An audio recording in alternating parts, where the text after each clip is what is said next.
this is our sort of batch of things that you didn't get to see. That some of them I'm glad you didn't, and some of them I wish you would have, time permitting, but it wasn't. So here we go.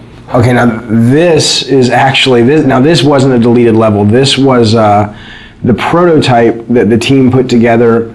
I don't even know what the date on this is, but 3 years ago, and it was really just to get the basic mechanics, not even tuned or anything, but you could run, you could swim, you could swing, and if you look at this level a little bit, you'll see we certainly didn't reuse any of the main art, but you'll see kind of like that shot there is sort of the precursor to some of the shots we have in the game. The rope swinging mechanic, and a lot of this, so you'll recognize if you've played the game and remembered the game, you'll recognize some of the level when you pull into Athens at first. This bottom section is based on that, and the whole cliffs that you climb here, we actually just sort of ripped these out directly from the demo and built the cliffs level, the Cliffs of Madness or the Cliffs of Insanity. I forget what we ended up calling it. God, it's amazing to see this little guy running around. He looks so not like Kratos. That guy there was the original Cyclops who's dying, who just never really looked like a Cyclops. He just looked like a big guy with a stick. And then this was the room, the only room that we built that was like the final room, and everything else was kind of rough. And I remember seeing this and going, everybody saw this and said, man, this looks awesome. And then we were like, yeah, but how in the hell are we going to get, all the levels in the game looking as good as that? And I don't know if we ended up getting them all looking as good as that, but I think we came a lot closer than I thought we would. This level is pretty cool. This was our test level for the Icarus wing. So when Icarus and Daedalus, the Icarus story where he flew too close to the sun with the wings that he had made, and the wax melted and he fell to his death. That was sort of the inspiration for the mechanic. And I still love this. I absolutely wish this had made it into the game. We just, it really came down to time and going, let's focus, let's get our fighting really good, and let's get our platforming better, and let's get our puzzles working, and maybe we can come back to this. And as is often the case, you just never have the chance to. So I'd love to see something like this, in future God of War titles, because I think it's a great, it's just fun. I mean, it's fun to fly around. And what was cool about this is it wasn't just a flying level. It was, you could land and you could walk around, and it was a seamless experience versus, now it's time for the flying level. So that was pretty cool. Yeah, I look at this now and I'm like, damn, we should have gotten that in. It would have been awesome. These were the original Harpies. They were a lot bigger. They still read better. They look awesome, but we just realized we needed more of like a bat-like, small, like little annoyance enemy. These guys played like the skeletons, basically, flying versions of the skeletons, and there just wasn't much of a difference in gameplay, so we ended up kind of shrinking them down and making them bats.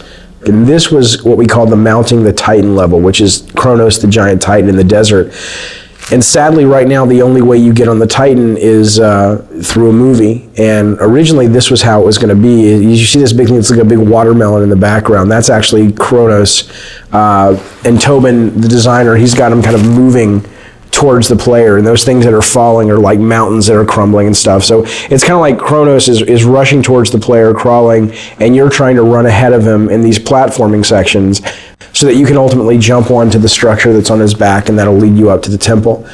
And I still love that idea. I really, really wish we could have done it. And it was just, we showed this to the tech guys, and we showed it to the artists, and they were just like, dude, that's going to take forever.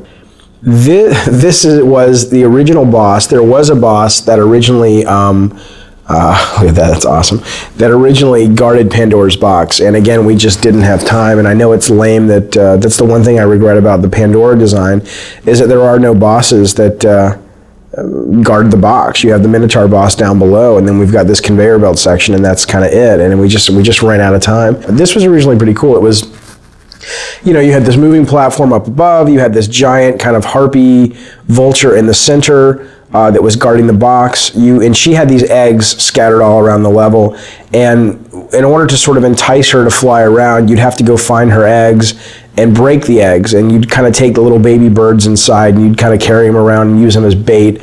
And again, not only was it kind of a cool mechanic because you were slower as you carry these things around, but also I think it really helped with the character of Kratos. I mean, here he is, cracking open eggs and ripping out little infant birds and using them for his own his own desires and really pissing off this mama bird, I thought was pretty cool. So here's just another quick idea. These are almost like little sketches for levels, you know, where you have a big open environment and then you've got the walls come down and it becomes a maze, and you either do something and the walls come back up, or it's on a timer.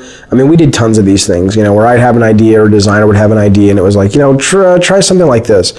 So this level is actually a level that we went so far as that we showed the press, we got it in magazines, and this was really a hard cut for us to make, and especially for me to make.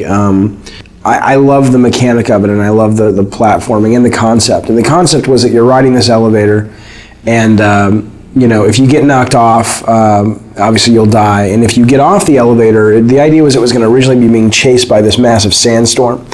And the elevator was really the only thing. It was sort of a magical elevator that protected you from the sand. And if you got off the elevator would bypass you and the sandstorm would engulf you and kill you. And the two things we didn't have time to do is we didn't have time to tune it, and we didn't have time to build the sandstorm. But what I loved was this whole idea of, you know, getting off the elevator and having to catch back up with it.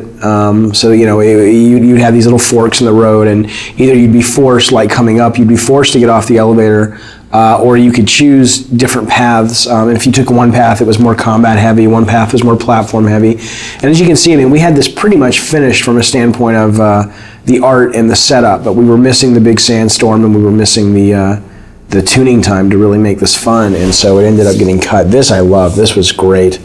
This is great. I love this for the elevator. Now it gets smaller. I guess we talked about putting this in the actual, oh, see, they suck. Whoever played this couldn't keep up with the elevator, but that was the whole idea, trying to keep up with the elevator. So it's tough. It's really tough when you have to cut ideas that you're really passionate about out of the game, but you do so you can make the other ideas that you do have in the game shine even brighter. So it's sort of a constant process, or it's a constant aspect of the process that's just a really tough thing that you go through, but I think it's worth it because it makes the overall product better.